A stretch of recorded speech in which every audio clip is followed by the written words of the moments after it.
नमस्कार साथियों।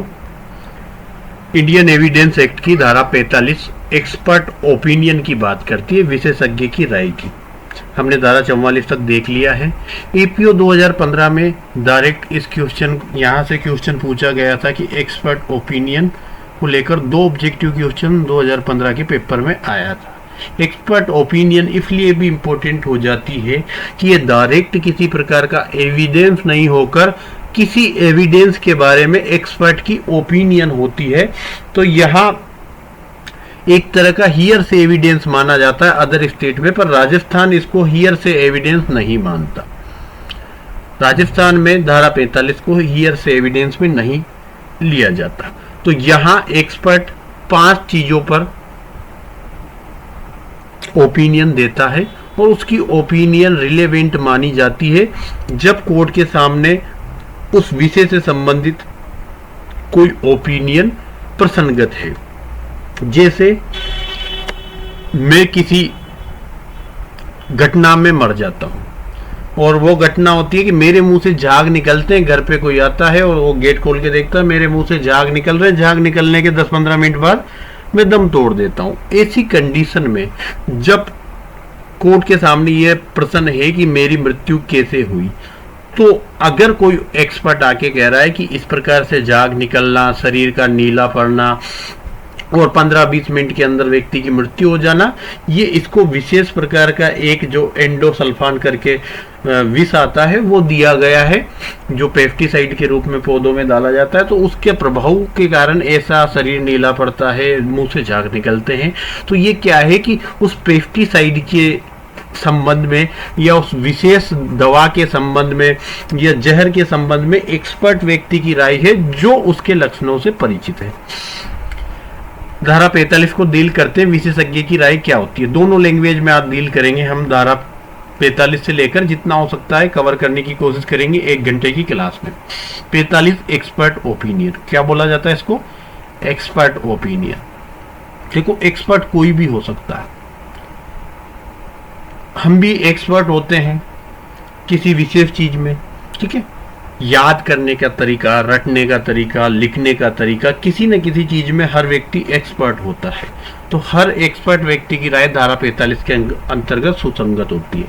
कानपुर यूनिवर्सिटी और समीर गुप्ता का 1983 का केस था, उसमें एक स्टूडेंट को भी धारा 45 में विशेषज्ञ माना। तो यहाँ कोई भी व्यक्ति विशेषज्ञ होता है, किसी भी काम की नॉलेज उसको होती है तो वो विशेषज्ञ हो जाता है। देखो क्या है, जबकि न्यायालय को किसी विशेष विदेशी विधि, फॉरेन लॉ पर, विज्ञान पर, साइंस पर, कला पर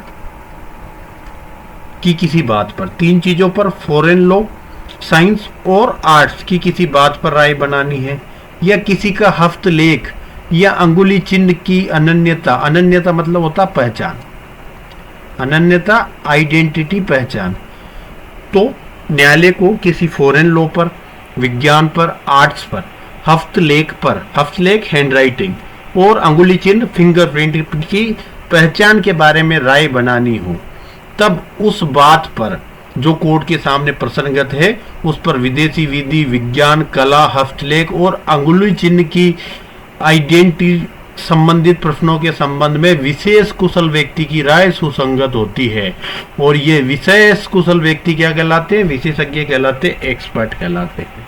तो जब न्यायालय को फॉरेन लॉ, साइंस, आर्ट्स की किसी बात पर या हैंडराइटिंग और फिंगरप्रिंट की किसी बात पर ओपिनियन क्रिएट करनी है कि ये फिंगरप्रिंट किसका था, ये हैंडराइटिंग किसकी थी, क्या जो ये सेब ऊपर से नीचे ही गिरता है या ऊपर भी जाता है। साइंस के भी कुछ करिश्मे होते हैं, जैसे एक विशेष एंगल में अगर आप गोली दागते हो तो वो गोली टकरा कर रिटर्न आपके ऊपर ही आकर आपको लग जाती है। तो कई बार जैसे कोई व्यक्ति गोली चला रहा है और पता लगा वहाँ कोई भी नहीं था और वो व्यक्ति मर गया, तो वहाँ एक्सपर्ट ओपिनियन ली जा सकती है कि इस जगह पर गोली चलाई है, यहाँ इसकी लाश पड़ी है, तो आप ओपिनियन दो कि क्या उस विशेष एंगल में गोली चली और वापस इसी को आके लग गई जिससे इसकी मृत्यु हो गई।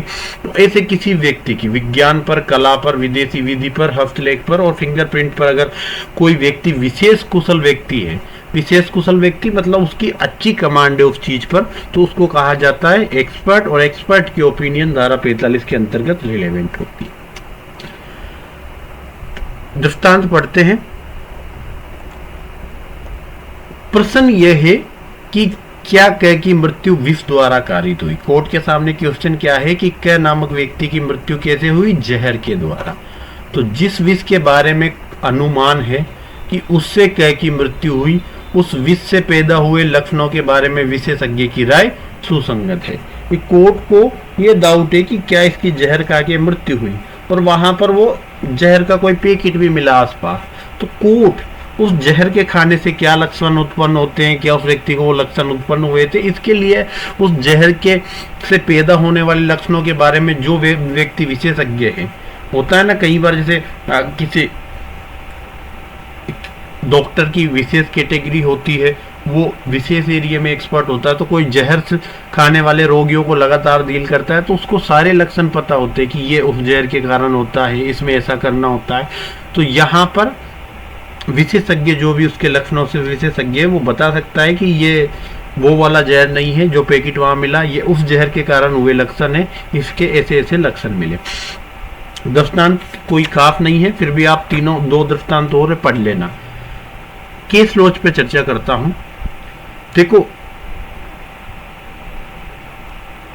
साधारण सिद्धांत क्या होता है एविडेंस का, कि जो भी विटनेस होता है, साक्षी होता है, उसको केवल फैक्ट के बारे में एविडेंस देना होता है कि आपने क्या देखा, क्या सुना, क्या महसूस किया। थाना धारा 5 में लिखा हुआ था केवल विवादक तथ्य और सुसंगत तथ्य का, फैक्ट इन इश्यू और रिलेवेंट फैक्ट का एविडेंस देना है। पर धारा 45 इसके अपवाद में बात करती है। यहाँ आप किसी तथ्य का एविडेंस नहीं देकर उस तथ्य के बारे में अपनी राय या विचारों को प्रकट करते हो, धारा 45 में, जिसको एक्सपर्ट ओपिनियन कहा जाता है। मुबारक अली अहमद और स्टेट ऑफ बॉम्बे का केस था। मुबारक अली अहमद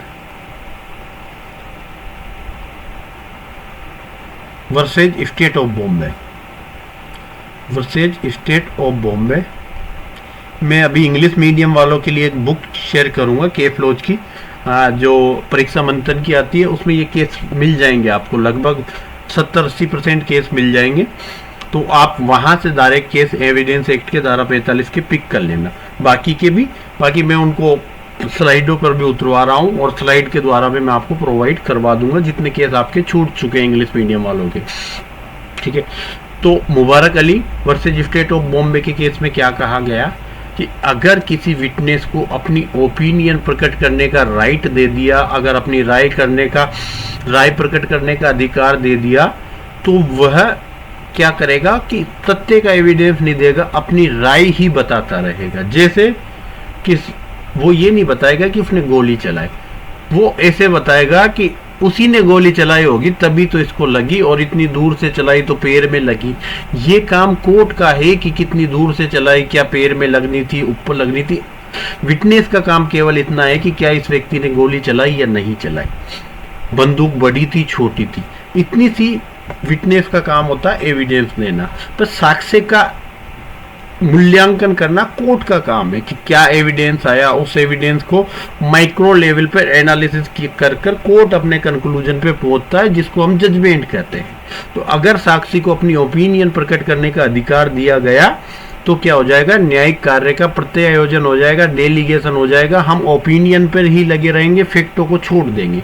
ये Mubarak Ali Ahmad versus state of Bombay के केस में कहा गया। अब एक्सपर्ट कौन कौन होता है उस पर बात करते हैं। पहला केस अब्दुल रहमान, बहुत फेमस केस है ये, अब्दुल रहमान वर्सेज मैसूर राज्य।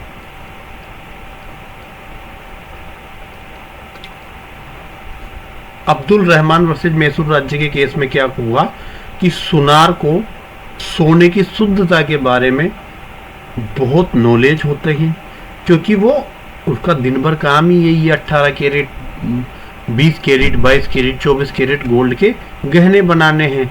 तो सोनार होता है जिसको बोलते हैं, उसका साक्ष्य सोने की शुद्धता के बारे में सुसंगत माना गया कि ये सोना शुद्ध है या शुद्ध है, क्योंकि सुनार को सोने के जांच विषयक प्रश्नों पर विशेष कुशल व्यक्ति माना जाता है, और उसको सोने की गहना देखते ही बता देता है कि इसमें 25% दूसरे तत्व मिलावट है, 18 कैरेट गोल्ड है। तो सुनार को एक्सपर्ट माना अब्दुल रहमान के केस में। दूसरा केस अब्दुल रजाक वर्सेज महाराष्ट्र राज्य। इस केस में जो खोजी कुत्ता होता है, जो कुत्ते नहीं होते पुलिस के पास होते हैं जो किसी एविडेंस को खोजते हैं, तो खोजी कुत्ते द्वारा जो खोजा गया एविडेंस था, साक्ष्य था, क्या हुआ? खोजी कुत्ते द्वारा खोजा गया साक्ष्य वैज्ञानिक साक्ष्य माना गया। ठीक है, खोजी कुत्ते द्वारा खोजा हुआ साक्ष्य क्या माना? वैज्ञानिक साक्ष्य माना। एक मिनट रुकना।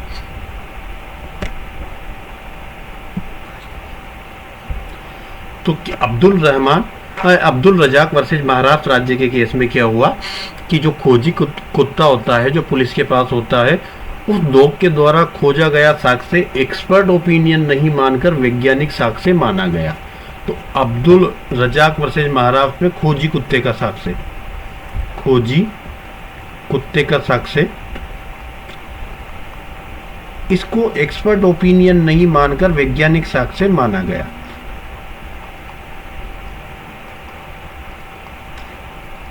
ठीक है, आर वर्सेज मेसन का केस पुराना केस है। आर वर्सेज मेसन का केस ये क्या बताता है आपको कि एक व्यक्ति के शरीर पर घाव थे और उस घाव के द्वारा उस व्यक्ति की मृत्यु हुई थी। तो क्या मृत्यु कारित करने वाले घाव स्वयं उस व्यक्ति के द्वारा ही किए गए थे या किसी अन्य व्यक्ति ने वो शरीर पर घाव किए थे? इसके बारे में आर वर्सेज मेसन में डॉक्टर की राय को सुसंगत माना गया। तो मृत्यु कारित करने वाले घाव क्या स्वयं उस व्यक्ति द्वारा जिसकी मृत्यु हुई उसने कारित किए या अन्य व्यक्ति ने कारित किए? इसके मामले में आर वर्सेज मेसन में एक्सपर्ट ओपिनियन ली गई।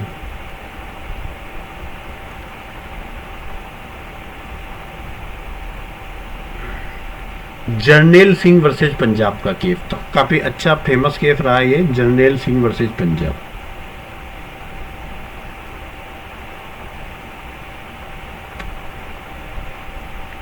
इस केस में क्या हुआ था कि बंदूक के बारे में बंदूक विशेषज्ञ की यह राय कि बंदूक चालू हालत में, एक बंदूक थी जिससे कोई मर्डर होना कारित हुआ था और उस बंदूक को देखने से लग रहा था कि यह बंदूक चालू हालत में नहीं है और इसको चलाया नहीं जा सकता, इससे मर्डर कारित नहीं किया जा सकता। तो वहाँ एक्सपर्ट की ओपिनियन कि बंदूक चालू हालत में है और इसी के द्वारा घटना कारित की गई है, इसको उपयोग में लिया गया। ये एक्सपर्ट ओपिनियन को जर्नैल सिंह वर्सेज पंजाब के केस में धारा 45 के अंतर्गत सुसंगत माना। इसमें धारा 46 में जो हम हस्तलेख की राय पढ़ेंगे वो धारा 47 के भी कहीं हस्तलेख के बारे में भी अगर कोई एक्सपर्ट व्यक्ति है, जैसे आज मैं राइटिंग लिख रहा हूँ, आपको मेरी राइटिंग पता है, भविष्य में कभी मेरी राइटिंग प्रसंगत है कि क्या ये कॉन्ट्रैक्ट करार मैंने लिखा या नहीं लिखा, तो कोई व्यक्ति जो मेरे पहले की राइटिंग से अब की राइटिंग को मिला दे। यहाँ केवल शब्द मिलाने से नहीं होता, कोई व्यक्ति लिखता है तो कागज पर प्रेशर कितना गहरा रहता है, प्रेशर कितना हल्का रहता है, ये सारी चीजें कैलकुलेट करके एक्सपर्ट आदमी दोनों के हस्ताक्षरों को मिलाकर बता सकता है कि ये उसी के हस्ताक्षर है या किसी अन्य व्यक्ति के हस्ताक्षर है। तो यहाँ रामचंद्र वर्सेज यूपी राज्य में इसकी पीडीएफ डाल दूंगा, केफ्लोज की काफी केफ्लोज है एक्सपर्ट ओपिनियन पर। और यहाँ साधारण साक्षी और विशेषज्ञ साक्षी में अंतर पूछा जाता है। साधारण साक्षी जनरल विटनेस और एक्सपर्ट विटनेस में अंतर पूछा जाता है वर्सेज विशेषज्ञ साक्षी, दोनों में अंतर पूछा जाता है एक्सपर्ट साक्षी और साधारण साक्षी में। साधारण साक्षी केवल तथ्यों की राय देता है, एक्सपर्ट साक्षी तथ्यों पर अपनी ओपिनियन देता है। साधारण साक्षी अपने किए गए प्रयोगों का ब्यौरा नहीं दे सकता, एक्सपर्ट साक्षी अपने जो द्वारा किए गए प्रैक्टिकल चीजों का ब्यौरा दे सकता है। जैसे कि वो बता सकता है कि देखो इस गन को मैंने 100 बार इस विशेष एंगल पे छोड़ के देखा और इसकी गोली टकराकर वापस इसी जगह पर आती है जहां से इसको छोड़ा जाता है, तो वो अपने प्रैक्टिकल प्रयोगों की जानकारी दे सकता है। विशेषज्ञ साक्षी पुस्तक देखकर अपनी स्मृति ताजा कर सकता है, उसने कोई चीज पर एक्सपर्ट के रूप में बुक लिखी है, तो वो बुक देखकर कि मैंने ऐसे प्रैक्टिकल किए थे, भले वो 80 साल की उम्र में अपनी बुक देखेगा कि मैंने 50 साल की उम्र में प्रैक्टिकल किए थे, उस बुक को देखकर अपनी स्मृति ताज़ा कर सकता है। साधन साक्षी के पास ऐसा कोई ओपिनियन नहीं है स्मृति ताज़ा करने का। हालांकि पुलिस अपने द्वारा 161 के लिखे गए बयानों को देखकर स्मृति ताज़ा कर सकती है। ठीक है,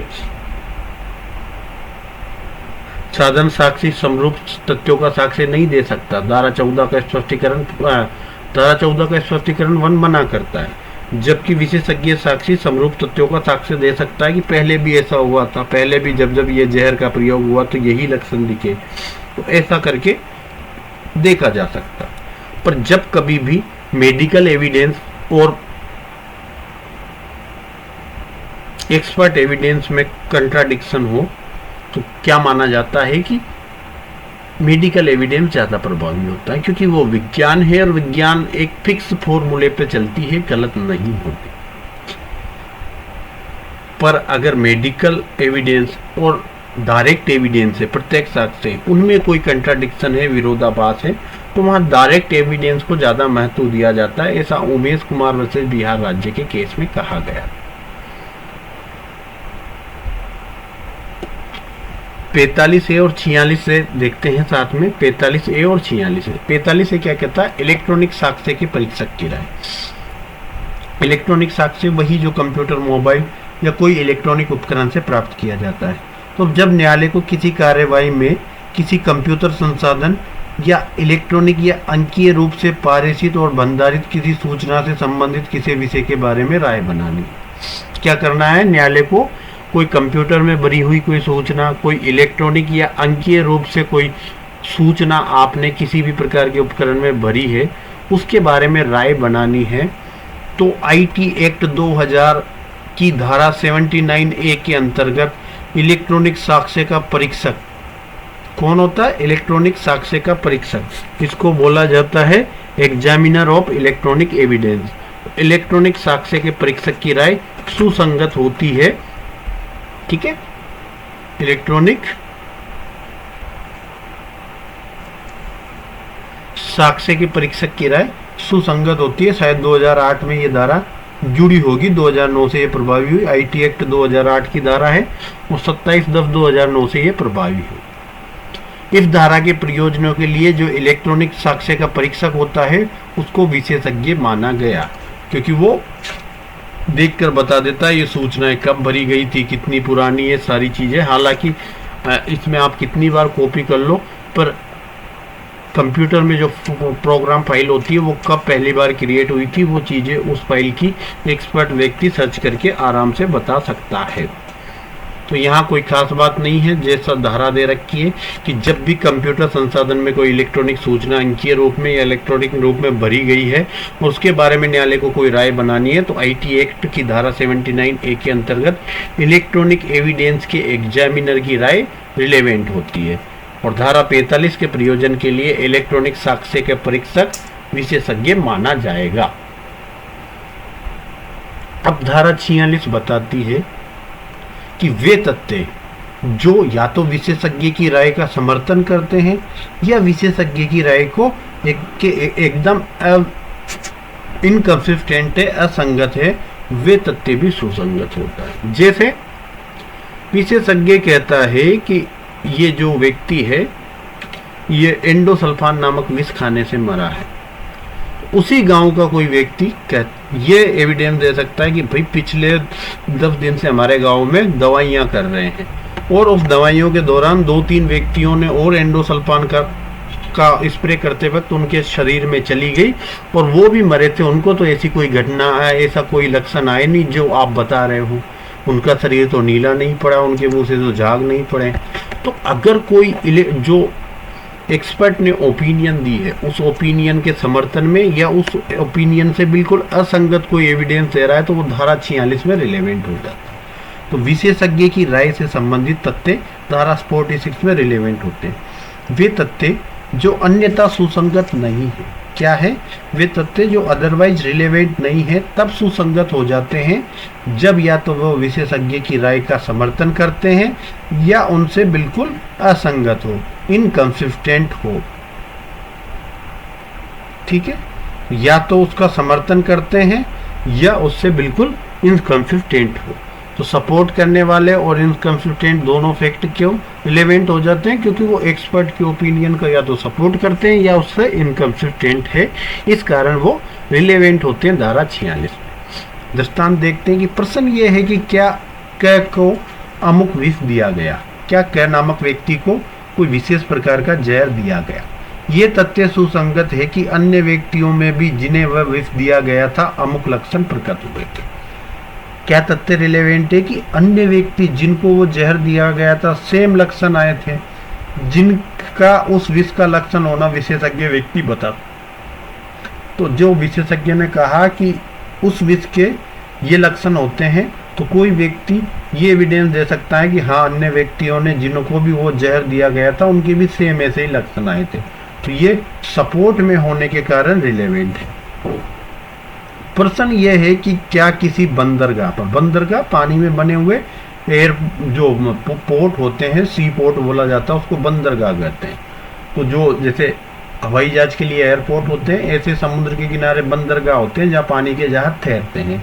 तो प्रश्न ये है कि क्या किसी बंदरगाह में कोई विशेष बाधा अमुक समुद्र वृत्ति के कारण कारित हुई। ये एक समुद्र है और यहाँ पर कोई बंदरगाह था, समुद्र के किनारे बंदरगाह होते हैं, यहाँ पे कोई सी वाल थी, समुद्र वृत्ति। समुद्र वृत्ति समुद्र के अंदर अपशिष्ट पदार्थों से बन जाती है। तो क्या इसी समुद्र वृत्ति के कारण कोई बंदरगाह पर उस दिन वाहन के आने जाने में बाधा हुई थी? वाहन का मतलब ये जहाज आने जाने में कोई बाधा हुई थी इस वृत्ति के कारण। तो अब ये तथ्य सुसंगत है कि अन्य बंदरगाह जो अन्य दृष्टियों में वैसे स्थित है कि यहाँ भी एक बंदरगाह था, यहाँ भी था, और ये सी वाल के इधर ही, जिस वाल के कारण आप बता रहे हो उसके इधर ही स्थित थे, किंतु जहां ऐसी समुद्र वृत्तियां नहीं है वहां भी उसी समय ये बाधा हुई थी। तो यह कह रहे हैं कि वैसी स्थिति में स्थित और भी बंदरगाह थे, पर वहां तो समुद्र वृत्तियां भी नहीं है। जैसे यहाँ भी बंदरगाह है, यहाँ भी बंदरगाह है, तो समुद्र वृत्ति तो इसी बंदरगाह में, इसमें तो है ही नहीं। तो भी उसी जगह पर भी सेम समय में कोई बाधा उत्पन्न हुई थी वाहनों में, तो हो सकता है ये बाधा समुद्र वृत्ति के कारण तो नहीं है, क्योंकि अन्य बंदरगाह पर भी हुई है, तो मतलब वहां तो समुद्र वृत्तियां है ही नहीं, इसी बंदरगाह पर समुद्र वृत्ति। तो हो सकता है ज्वार भाटा के कारण हुई हो या अन्य कोई प्राकृतिक घटना के कारण ऐसी बंदरगाह पर बाधा उत्पन्न हुई हो, जिसके बारे में न्यायालय के सामने प्रसंगत चीज है। तो ये क्या कर रहा है, इनकंसिस्टेंट बता रहा है कि भाई समुद्र वृत्ति के कारण तो ऐसी बाधा नहीं हुई, क्योंकि अन्य बंदरगाहों पर समुद्र वृत्ति नहीं है, वहां पर भी ऐसी की ऐसी ही बाधा हुई थी। अब इसका इंग्लिश देखते हैं, फिर धारा 47 देखेंगे। ठीक है, English expert opinion. When the court has to form an opinion upon a point of foreign law and science, court को किस बारे में ओपिनियन बनानी, a point of foreign law and science and arts, और as to identity of handwriting and finger impression, finger impression और handwriting की identity के बारे में ओपिनियन बनानी।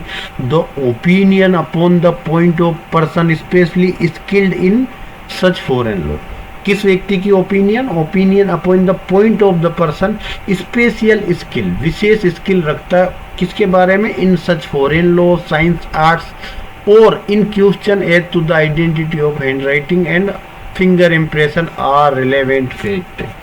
तो ऐसे स्पेशल स्किल्ड पर्सन की ओपिनियन फॉरेन लॉ के बारे में, साइंस के बारे में, आर्ट्स के बारे में, हैंड राइटिंग के बारे में और फिंगर इम्प्रेशन के बारे में क्या होती है, रिलेवेंट फैक्ट होती है धारा 45 पर। और such specially skilled person called expert. The question is whether the death of A is cause by poison, क्या ए की डेथ बाय पॉइजन कोज हुई थी। The opinion of expert as to the symptoms produced by the poison by which A is supposed to have died are relevant। तो opinion expert की कि उस poison के द्वारा ऐसे ही सिम्टम प्रोड्यूस होते हैं जिसके द्वारा सपोज किया गया है कि एक ही व्यक्ति की मृत्यु हुई है उस पॉइजन के कारण, तो वो यहाँ एक्सपर्ट ओपिनियन के रूप में रिलेवेंट होती है। बी सी दोनों इलस्ट्रेशन आप कर लोगे।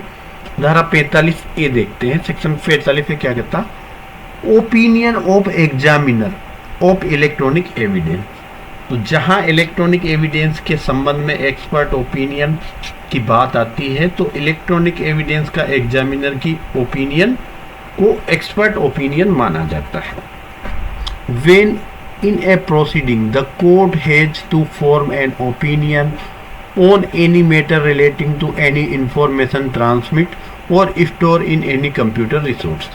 तो कोर्ट के सामने क्या है, ओपिनियन इस मैटर पे है कि क्या ऐसी इंफॉर्मेशन ट्रांसमिट या स्टोर की गई थी एनी कंप्यूटर रिसोर्स में या एनी अदर इलेक्ट्रॉनिक और डिजिटल फॉर्म में। The opinion of examiner of electronic evidence, ये एक्सपर्ट है। एग्जामिनर ऑफ इलेक्ट्रॉनिक एविडेंस क्या माना जाएगा, एक्सपर्ट। तो the opinion of examiner of electronic evidence referred to in section 79A of IT Act 2000 is a relevant.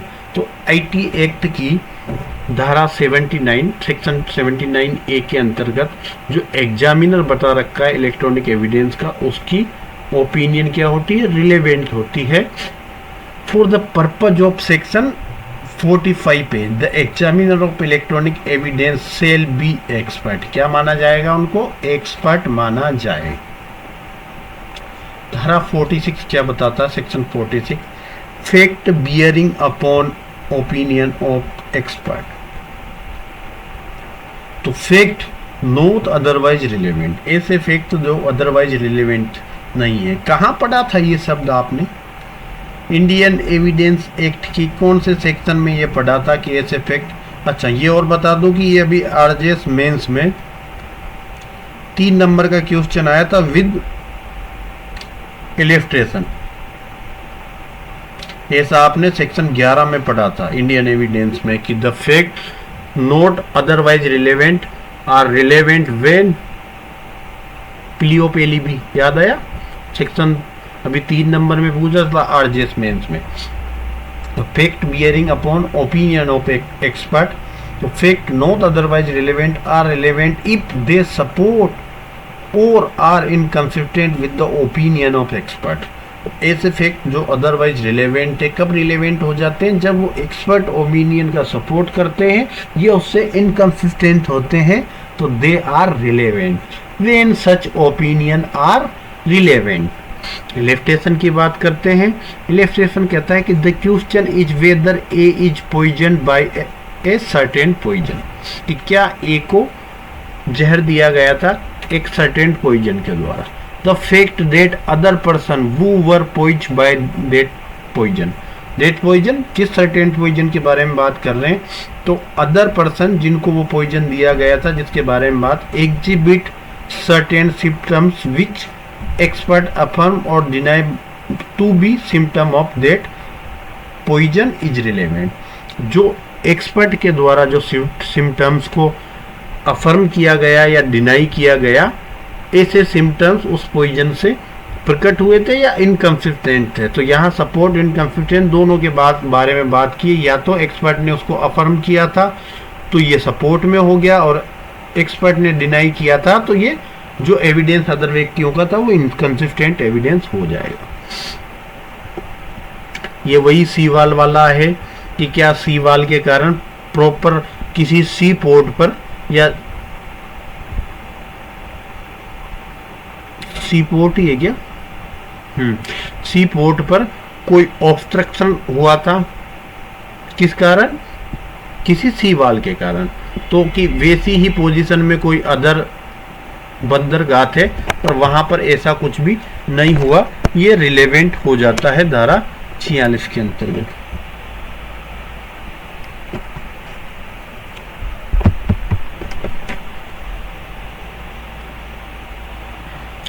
धारा 47 पर चर्चा करते हैं। There was a heating problem, ठीक है, चलो धारा 47 पर चर्चा करते हैं। हस्तलेख के बारे में राय कब सुसंगत होती है, वेरी इंपॉर्टेंट लगाना इस सेक्शन को, इंपॉर्टेंट है, एग्जाम में आता है, वेरी इंपॉर्टेंट, कि हैंड राइटिंग के बारे में एक्सपर्ट की ओपिनियन कब रिलेवेंट होती है। हालांकि इसके साथ आपको और सेक्शन आपको पढ़ने हैं, तो जैसे 45 में भी एक्सपर्ट राय दे देता है, ठीक है। हस्तलेख के बारे में राय की बात कर रही धारा 47, हालांकि 45 में भी कोई राय दे सकता है। 67 73, ये 3 सेक्शन और हैंडराइटिंग के बारे में बात करेंगे 47 के अलावा। तो हमें रीड विद 45, 67, 73 तीनों को साथ में पढ़ना चाहिए 47 के साथ जब भी क्वेश्चन आता है। अब जब न्यायालय को हस्तलेख के बारे में कब राय सुसंगत होती है, देखते हैं कि जबकि न्यायालय को यह राय बनानी है कि क्या कोई दस्तावेज किसी व्यक्ति ने लिखा या साइन किया था, क्या कोई दस्तावेज है वो किसी व्यक्ति ने लिखा या साइन किया था, तब उस व्यक्ति के हस्तलेख से जिसके द्वारा वह दस्तावेज लिखा जाना या हस्ताक्षर किया जाना अनुमानित किया जाता है, उस व्यक्ति के हस्तलेख से परिचित किसी व्यक्ति की यह राय कि वह उस व्यक्ति द्वारा लिखी गई और हस्ताक्षरित की गई थी या लिखी गई और हस्ताक्षरित नहीं की गई थी सुसंगत है। अब आपको पता है कि मैं ऐसा इनकंसिस्टेंट लिखता हूँ, आपने मेरी ऐसे देखे हैं लिखे हुए हाथों से, कुछ ग्रुप में 1-2 ऐसे जो भी डाले थे मैंने जनरल ग्रुप में। तो अब आपको मेरी हिंदी इंग्लिश दोनों की हैंडराइटिंग के बारे में आइडिया है। जैसे मैं राम लिखता हूँ तो मेरा राम लिखने का तरीका क्या है, श्याम लिखने का तरीका क्या है, मीमांसा लिखने का तरीका क्या है, तो ये कुछ शब्द है। सात्विक लिखने का तरीका क्या है, ठीक है। तो ये लिखने के तरीके, ये शब्द लिखने के तरीके आपको बता देगा क्या कैसा लिखता हूँ। तो अब जिसने भी मेरे को हैंडराइटिंग लिखते देखा है और कोर्ट के सामने ये प्रश्न है कि क्या वो दस्तावेज मैंने लिखा था या मेरे द्वारा साइन किया गया था, मेरा साइन या मेरी हैंडराइटिंग कोर्ट के सामने प्रसंगत है, तो मेरे साइन और हैंडराइटिंग से परिचित व्यक्ति की ओपिनियन धारा 47 के अंतर्गत सुसंगत हो जाती है। तो किसी व्यक्ति की जो मेरे हस्तलेख से परिचित था। अब परिचित व्यक्ति कौन होता है ये स्पष्टीकरण में बताता है। स्पष्टीकरण क्या है, हस्तलेख से परिचित व्यक्ति कौन होता है। अच्छा ठीक है, परिचित व्यक्ति कौन है ये कौन बताएगा, धारा 47 का स्पष्टीकरण बताएगा कि कोई व्यक्ति किसी अन्य व्यक्ति के हैंडराइटिंग से परिचित तब कहा जाता है।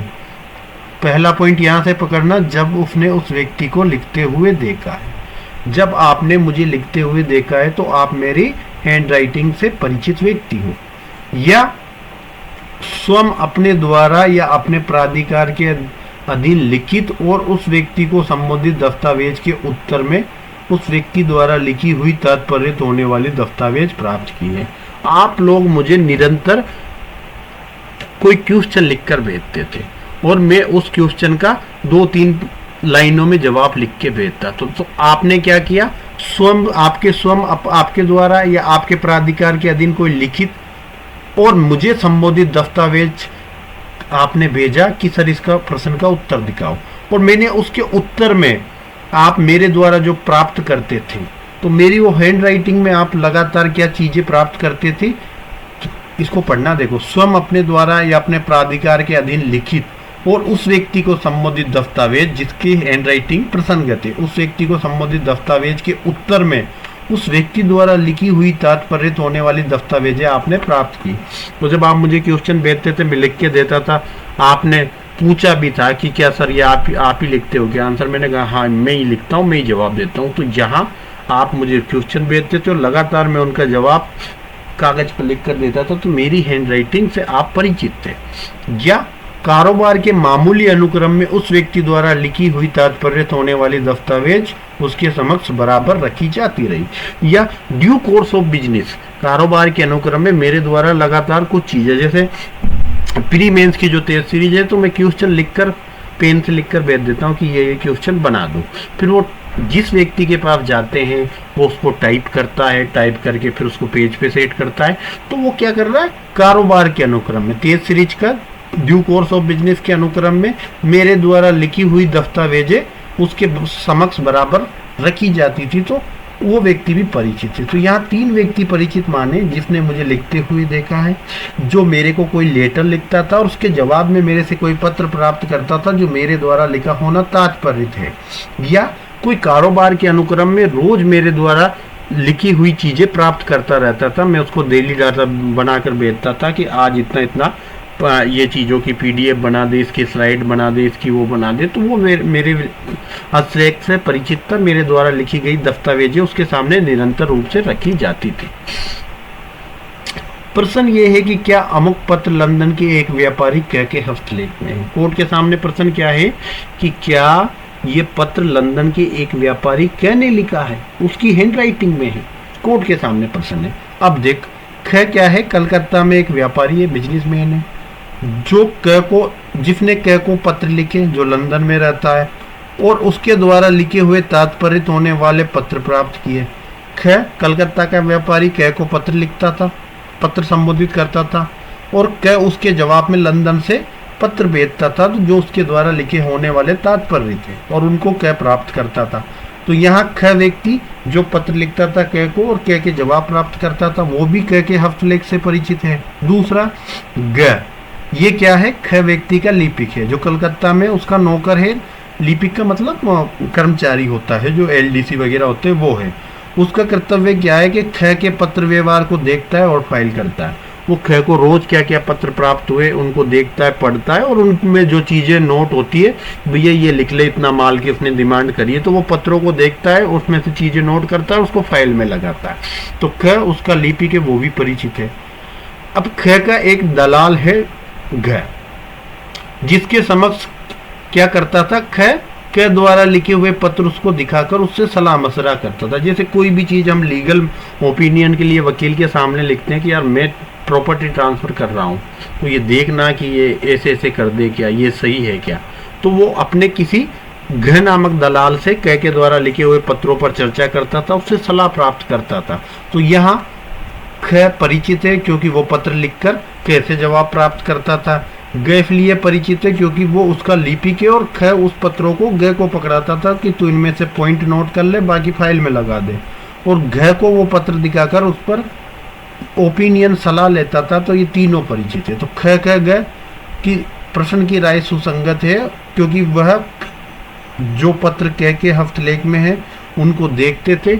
हालांकि ख ने, घ ने और ख ग घ तीनों ने कभी भी क को सामने लिखते नहीं देखा, पर तीनों किसी न किसी माध्यम से क के द्वारा लिखे गए पत्रों के माध्यम से उसकी हैंड राइटिंग से जानकार थे, परिचित थे। 43 और देखते हैं साथ में कि जबकि न्यायालय को किसी व्यक्ति के इलेक्ट्रॉनिक चिन्ह के बारे में राय बनानी है। किस चीज के बारे में राय बनानी है न्यायालय को? इलेक्ट्रॉनिक चिन्ह, इलेक्ट्रॉनिक सिग्नेचर। आजकल क्या हो गया, देखो सारी चीजों में इलेक्ट्रॉनिक सिग्नेचर चलने लग गए। आजकल सारी चीजें ऑनलाइन होती है, तो लिखा पढ़ी वाला काम नहीं होता, इलेक्ट्रॉनिक चिन्ह चलते हैं, विशेष कोड मिलते हैं, उस कोड के द्वारा चीजें करते हैं। तो जब क्या किसी व्यक्ति के ये इलेक्ट्रॉनिक हस्ताक्षर हैं, ठीक है, इलेक्ट्रॉनिक हस्ताक्षर, ये पीडीएफ पुरानी है, चिन्ह की जगह हस्ताक्षर कर लेना के बारे में जब कोर्ट को राय बनानी है तो उसके प्रमाणकर्ता प्राधिकारी की राय, जिसने वो इलेक्ट्रॉनिक हस्ताक्षर प्रमाण पत्र जारी किया था, उसकी राय सुसंगत है। तो यहाँ किसकी राय सुसंगत है? सर्टिफाइड अथॉरिटी पर्सन की राय सुसंगत है। सर्टिफाइड अथॉरिटी पर्सन की राय रिलेवेंट है धारा 47 के अंतर्गत, जब हस्तलेख के बारे में राय बनानी है। ठीक है, चलो 47 पर चर्चा करते हैं।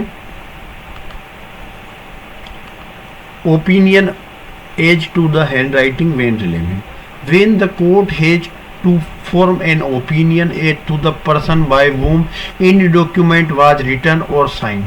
The opinion of any person acquainted with the handwriting of the person by whom it is supposed to be written or signed, that it was or it was not written or signed by that person is relevant.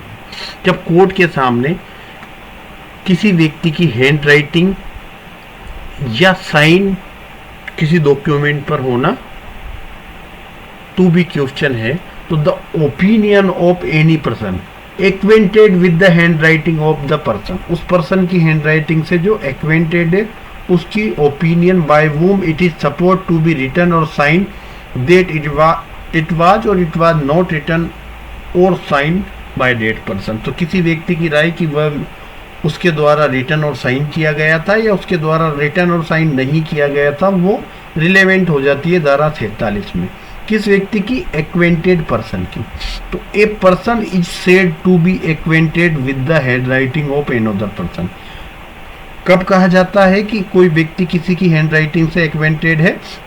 A person is said to be acquainted with the handwriting of another person when he was seen that person write or when he was receive document purporting to be written by the person in answer to document written by himself। कि वो उस व्यक्ति को से receive करता था document जो उस व्यक्ति को के नाम वो डॉक्यूमेंट लिखता था, उसके रिप्लाई में उसके द्वारा रिटन डॉक्यूमेंट प्राप्त करता था, or under his authority and address of that person or when in ordinary course of business document purporting to be written by that person have been habitually submit to him। ठीक है।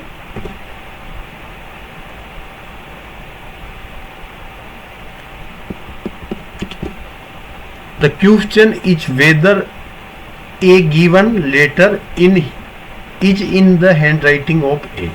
क्या है question कि क्या जो एक letter दिया गया ए के द्वारा वो उसकी हैंड राइटिंग में है। ए कौन है? मर्चेंट है लंदन में। तो B is a merchant in Calcutta. B एक मर्चेंट है कलकत्ता में। Who is written letter address to ए।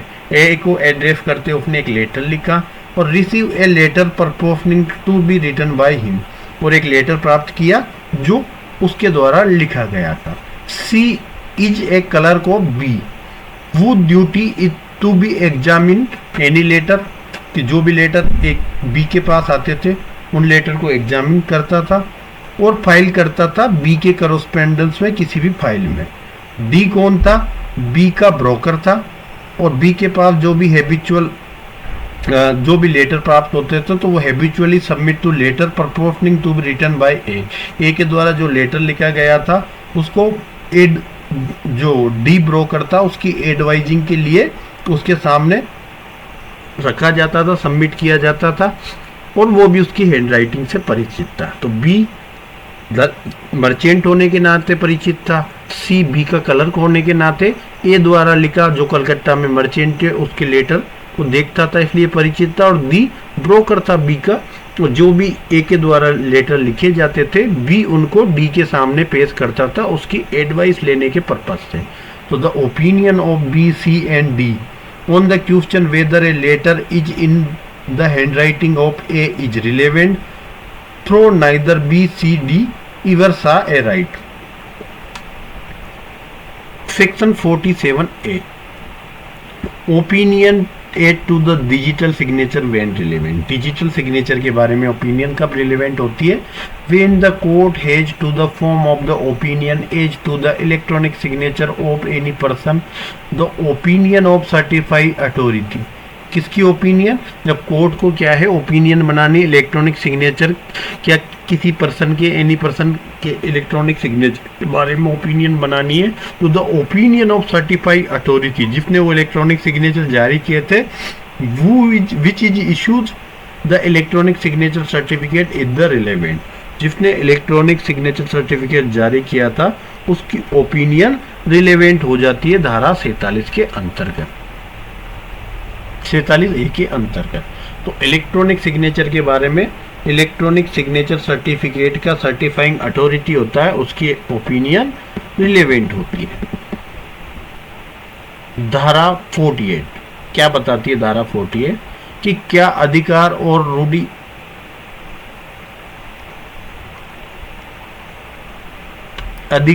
रूढ़ी के अस्तित्व के बारे में राय कब सुसंगत होती है? तो क्या हो गया? अधिकार और रूढ़ी के अस्तित्व के बारे में राय कब सुसंगत होती है? तो राइट और कस्टम के एग्जिस्टेंस के बारे में राय। जबकि न्यायालय को किसी साधारण रूढ़ी और अधिकार के अस्तित्व के बारे में राय बनानी है। इससे रिलेवेंट सेक्शन आपने 13 पढ़ा था। तो क्या है? जबकि कोर्ट को किसी जनरल कस्टम के बारे में राय बनानी है तब ऐसे कस्टम और राइट के अस्तित्व के बारे में उन व्यक्तियों की राय जो यदि ऐसा राइट या कस्टम अस्तित्व में होता तो उसे जानते, उनकी राय सुसंगत है। जैसे क्या किसी गांव में तेजा दशमी के दिन तेजा जी का मेला लगता है किसी व्यक्ति के खिलान के अंदर? खिलान जानते हो क्या होता है? नहीं जानते होगे। खेती बाड़ी की जो फसलें वगैरह रखी जाती है उसको बोला जाता है खिलान। तो अभी 4-5 दिन बाद तेजा जी का मेला लगना है, तो वो उसी के बारे में मैं जनरल ओपिनियन बात कर रहा हूँ कि कोर्ट के सामने ये चीज प्रसन्नज्ञत है कि क्या विशिष्ट जगह पर वो तेजा जी का मेला लगता है।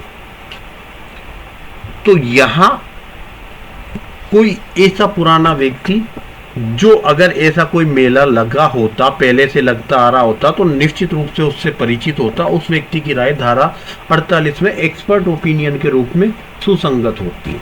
क्या विशेष अधिकार रूढ़ि अस्तित्व में है? तो ऐसे व्यक्ति की जो उसके अस्तित्व में होता तो परिचित होता, निश्चित रूप से उसकी राय सुसंगत होती है। जैसे अभी अयोध्या राम जन्मभूमि का विवाद चला, ज्ञान वापी मस्जिद और काशी विश्वनाथ कॉरिडोर का विवाद चल रहा है, तो क्या 1993 में से पहले राम जन्मभूमि पे राम भगवान की मूर्ति की रेगुलर पूजा होती थी? तो उस जगह पर रहने वाले बुजुर्ग जो रोजाना वहां आते थे राम जन्मभूमि पे, जो अखाड़ा था उस अखाड़ा में प्रैक्टिस करने आते थे, वहां घूमने आते थे, तो उन व्यक्तियों की राय रिलेवेंट है, क्योंकि अगर डेली पूजा होती तो वो निश्चित रूप से उस पूजा को देखते और उसके बारे में अपनी ओपिनियन देते। तो किसी अधिकार और रूढ़ि के अस्तित्व के बारे में उन व्यक्तियों की राय, अगर ऐसा अधिकार और रूढ़ि अस्तित्व में होता तो ऐसी अधिकार और रूढ़ि के बारे में वो संभाव्य रूप से जानते, उनकी राय सुसंगत होती है। तो यहाँ राइट और कस्टम के बारे में लोगों की राय।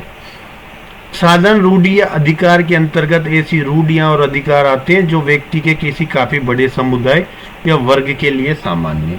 यहाँ क्या है, साधारण रूढ़ि और अधिकार को डिफाइन किया है कि साधारण रूढ़ि और अधिकार किसी घर की बात नहीं कर रहे, किसी 4 लोगों के अधिकार रूढ़ि की बात नहीं कर रहे, यहाँ व्यक्तियों के बड़े वर्ग के द्वारा। जैसे 4000 लोगों के गांव है, 4000 जनसंख्या है, 4000 जनसंख्या का गांव है, उसका कोई गांव की कोई रूढ़ि या प्रथा है, तो उसके बारे में राय है, तो यहाँ उसको साधारण रूढ़ि या अधिकार माना जाएगा। अब 5 लोग अपने घर में पूजा कैसे करते थे, उसका यहाँ धारा 48 में लेना कोई रिलेवेंसी नहीं है। अगर आपको अपने घर की कोई विशेष प्रथा की बात करनी, फिर आप धारा 13 में जाके उसकी रिलेवेंसी की बात करो। यहाँ साधारण रूढ़ि साधारण अधिकार के बारे में है। 32(4) में भी पढ़ा था आपने इसको, रूढ़ि, और पहले आपने से सेक्शन 13 में पढ़ा, 32(4) में पढ़ा, ठीक है। ये क्यों सुसंगत होती है? क्योंकि अगर कभी भी कोई विवाद उत्पन्न होता है तो वहां एक्सपर्ट की राय ली जाती है, क्या ऐसा रूढ़ि या अधिकार था। तो वहां ऐसा अगर रूढ़ि अधिकार होता तो उससे वो व्यक्ति जरूर परिचित होता जो उसके अस्तित्व के बारे में निश्चित रूप से जानता। इतना पुराना व्यक्ति है जो ऐसे अधिकार और रूढ़ि के बारे में उसको नॉलेज जरूर होती। तो देखो दृष्टांत क्या है कि क्या विशिष्ट ग्राम के निवासियों के द्वारा अमुक कूप, कूप का मतलब कुआं, कुआं कुआं होता है ना, जहां से पानी भर के, पिक्चरों में देखा होगा, पहली पिक्चर में। हमारे गांव में 10-12 कुएं हैं, सारे सूखे कुएं हैं। तो किसी विशिष्ट ग्राम में के निवासियों के द्वारा अमुक कुएं से पानी का उपयोग करने का अधिकार था, तो इसको साधारण अधिकार माना। अब क्या उस कुएं में से गांव के लोग पानी भरते थे? तो पुराने लोग वो बता सकते हैं कि उस समय से ही भरते आ रहे हैं, मेरे पिताजी भरते थे, दादाजी भरते थे, उनके दादाजी भरते थे। तो उन सब की राय धारा 48 के अंतर्गत सुसंगत हो जाती है। इंग्लिश देख लेते हैं, ये लास्ट सेक्शन है। 48 के बाद 49 कल देखेंगे हम। Opinion as to existence of right of custom when relevant.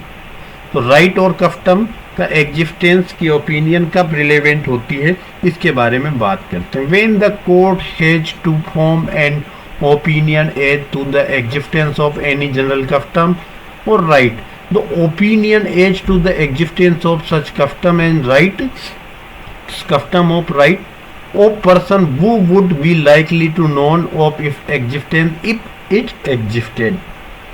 अगर ऐसा कस्टम राइट एग्जिस्टेड होता तो ऐसे पर्सन जो लाइकली नोन होते उस एग्जिस्टेंस से तो उनकी ओपिनियन धारा 48 में रिलेवेंट हो जाती है। The expression general custom or right include custom or right common by any considerable class of person. कोई बड़ी क्लास, बड़े पर्सनों की ओपिनियन का कोई राइट या कस्टम है, उसको यहाँ जनरल कस्टम या ओपिनियन माना गया। Right of a villager of particular village to use the water of particular well. Particular well के वाटर को यूज करने का राइट पूरे विलेजर्स का यहाँ जनरल राइट माना गया है इस सेक्शन के रिलेवेंसी से, क्योंकि काफी बड़ा वर्ग है, गांव के 2-3 हजार जनसंख्या से वो संबंधित होने के कारण एक्सपर्ट ओपिनियन मानी गई है धारा 48 के अंतर्गत। आज इतना ही पढ़ते हैं, बाकी कल मिलते हैं। Thank you so much.